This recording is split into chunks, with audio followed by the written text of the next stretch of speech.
يا صاحبي اللي بتعمل لايك أول ما الفيديو يفتح كأنك حافظ السيناريو، واللي فعل الجرس قبل حتى ما نطلب منك. بصراحة أنت السند، ومع السند بتبدأ القصة بنظرة عين واحدة كفيلة تقلب الدنيا. سو هي واقفة في الفستان الأبيض اللي يخلي عفريت يحلف إنها لجت من إعلان شامبو فاخر، وإيدها متعلقة في إيد العريس اللي عامل فيها تمثال شمع ناشف بارد شكله مفيش نبض. الفلاش يلمع وكاميرا المصور تزن كأنها طيارة درون حوالين الاتنين، بينما وش سو بيرتعش ما بين ابتسامة مصطنعة وقلق داخلي. فجأة التليفون يرن، صوت رنة بتحفر في ودنها أكتر من الحفار اللي كان تحت بيت خالتها سنة 98. تبص في الشاشة تلاقي اسم جاي، الحب القديم اللي ساب حريقة في قلبها ولسه الدخان طالع. ترد بلهجة فأسية، أنا مشغولة دلوقتي يا جاي، نتكلم بعدين.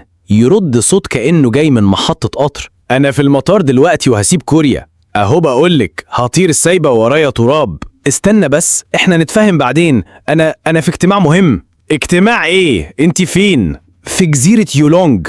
بقولك إيه يا جاي، هقفل دلوقتي. وتقفل، تحط التليفون جوه بوكيه الورد كأنه جريمة بتحاول تخبيها.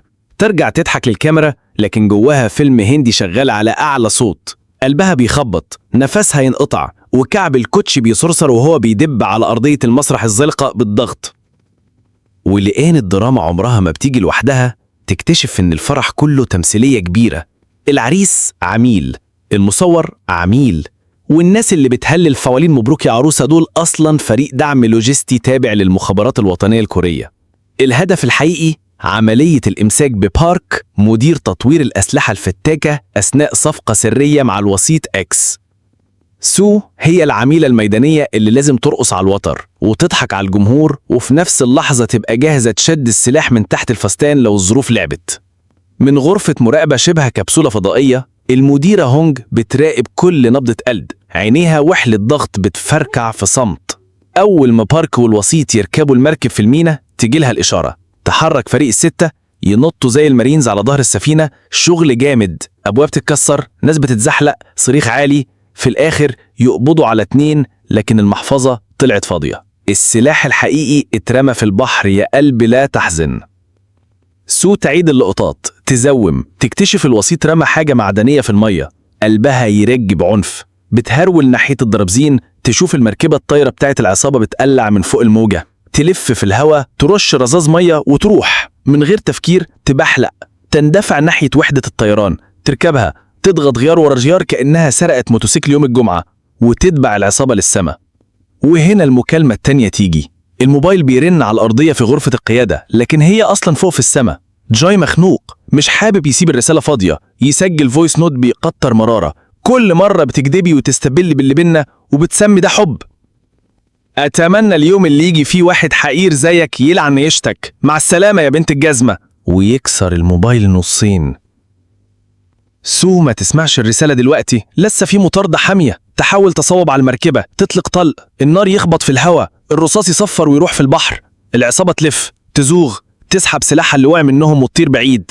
سو تاخد نفس غريق، تحاول تلم الدنيا، ترجع المركبة للبر، لكن الجرح الداخلي بدأ ينزف. أكيد جاي تعب منها ورحل ومش راجع. ترجع القاعدة بعد فجر طالع متعب، تسمع الرسالة، تبكي بصوت مكتوم كأن في كلب صغير محشور في صدرها. تحلف إنها هتروح المطار حالا، تخطف موتوسيكل ديليفري من واحد مسكين واقف يوزع بيتزا، تهرب في الزحمة، البوليس يشوفها يقول حرامية، يجري وراها عربيات، صفارات ونور أزرق يلمع. توصل المطار، تحط الخوذة في الأرض، تجري على بوابة المغادرة، تصرخ جاي، بس الطيارة أصلا فوق السحاب. تقف تتنفس بخبطة قلب موجوعة، تكتم الدمعة، لكن دماغها تتشقلب صور ذكريات. ترجع بيتها، ترمي صورته، تمزق كل ورقة فيها وشه، تحطها في الكورنر زي ركن الشر، تمسك سكينة مطبخ، تتصرف كأنها بتتمرن رمي سكاكين في سيرك روما العتيق. كل طلقة في الصورة تقول يا جاحد، يا ندل، يا مكسر قلبي. يمر 3 سنين، القلب يغير نبضه، بس الندبة تفضل موجودة. سو اتعرفت على سونج، رجل أعمال نظيف، أرمل، غني، يتيم الأب، مربي أخواته وعنده شركات تقول يا رب بارك. أختها هانا تبصلها بعيون زي رادار، غني هو، احجزيه في جيبك قبل ما يطير. سو تبتسم نص ابتسامة لكن جواها يمكن الحب الجاي أريح من وجع الماضي. وبرغم التقويم اللي بيدور، شغلها لسه أخطر من الموت. المهمة الجديدة تنزل كالسطل فوق الدماغ. دكتور رو، عالم فيروسات عبقري، سرق نسخة متجمدة من فيروس قيمته 8 مليار دولار. إيه الهدف؟ بيعه لعميل أجنبي. وحد الله يا رب. لو الفيروس طلع بره المعمل في درجة حرارة الغرفة، هيعيد كتابة جينات الناس ويحول كوريا حقل تجارب رايح في داهية. القائد يصوت: احنا مش في عملية عادية، احنا واقفين على حافة القيامة.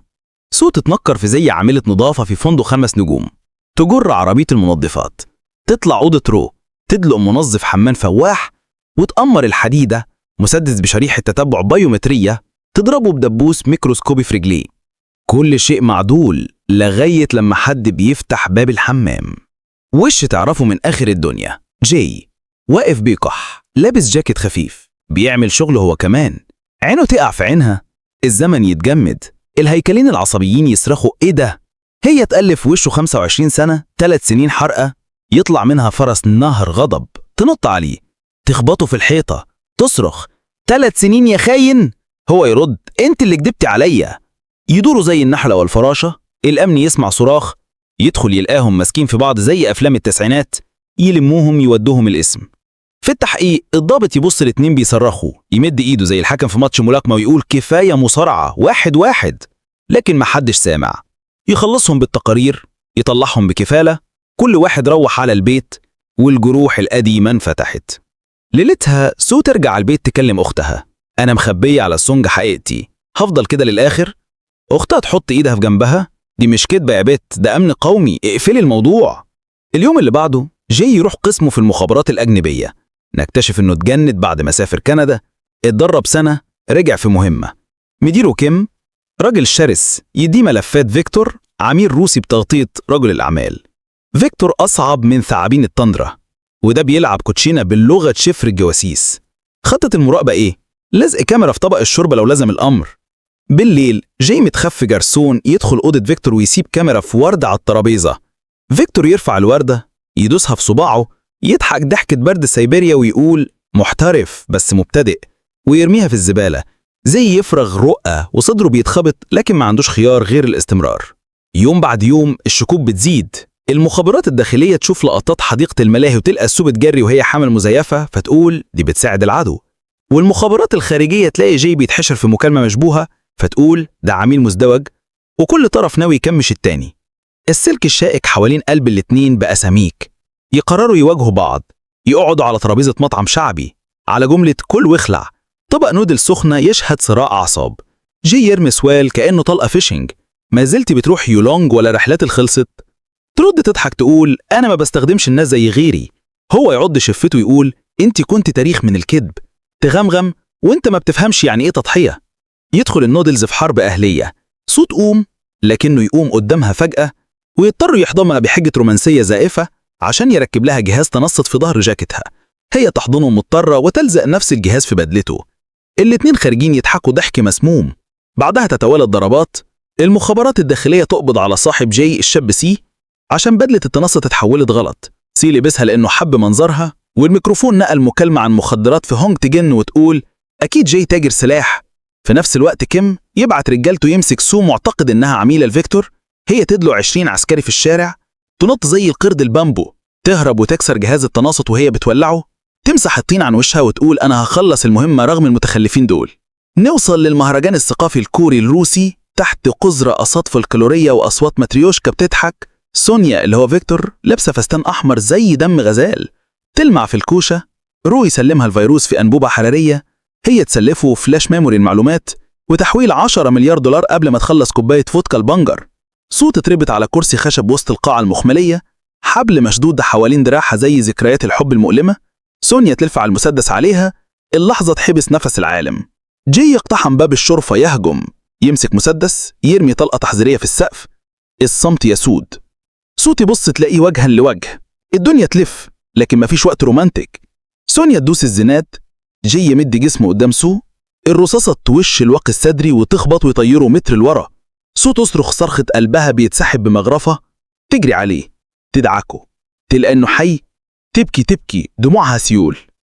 في اللحظة دي دم سو يغلي، تقوم تنهر على سونيا، ترمي المسدس بقدم نمر تمسكها من الفرشة وتديها بوكس يخبطها في تمثال رأس روسي.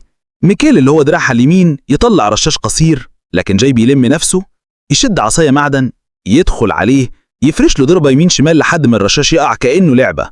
سونيا تهرب من الفيروس، تعدي بين الصفوف، تطلع على ظهر حصان من موكب الاستعراض، تجري، ما تهزرش، تقفز فوق حصان تاني، تركب وما تشدش اللجام، تسيب الحيوان ينطلق، معركة سيوف في وسط الديكور، شرار خشب وحلقات نور وريش بيرفرف. ترجع على السطح، سونيا تعلي صرخة تهديد، ترفع أنبوبة الفيروس، تقول خطوة كمان والكل يروح فيها. جاي يجري من بعيد، يقفز يمسك الأنبوبة وهي في الجو، تقع هو وهي على الأرض خرسانية تعيط من التكسير. يلم فقراته ويشد سوق، خلاص خلصت، لكن سونيا ترميهم بنظرة موت أخيرة. يجي كيم برجالته من بوابة جانبية، هونج برجالته من الناحية التانية، الجحيم يتحول كرنفال أضواء شرطة. المهمة تنجح، روف الحديد، سونيا في الكلبش، الفيروس في التجميد، كوريا تتنفس، وصوت يبص في عين جاي تقول همس زي نفس النعناع: أنا لسه بخاف عليك. يضحك يرد: وأنا لسه مش عارف أعيش من غيرك. حضن طويل يدفي قلوبهم ويكهب الضباط حواليهم، بس الدراما مش راضية تفضل ساكتة. بعد أسابيع يتجوزوا، لكن لسه كل واحد عامل سر رسمي وما قالش للحظة التانية بصراحة كاملة. الإفيه قائم، 2 متجوزين بيشتغلوا جواسيس ضد بعض وهما مش دارين إنهم في نفس الجهاز. كوميديا السودا بالبنط العريض. وفي الآخر، لو لسه سامعني يا بطل النهاية، تبقى شريك في فرقة العمليات الكوميدية. ارمي لايك، اضغط اشتراك، فعل الجرس، وسيبنا نرتب لك العملية الجاية. يمكن تلاقي نفسك بتمثل في فرح وهمي، أو بتطارد عصابة على ظهر حصان، أو بتسمع رنة موبايل تقلب حياتك 180 درجة. المهم اوعى تقول الحب مش خطر، لأن أخطر سلاح في الدنيا هو كذب الكراش لما يبقى عميل سري. سلام يا وحش.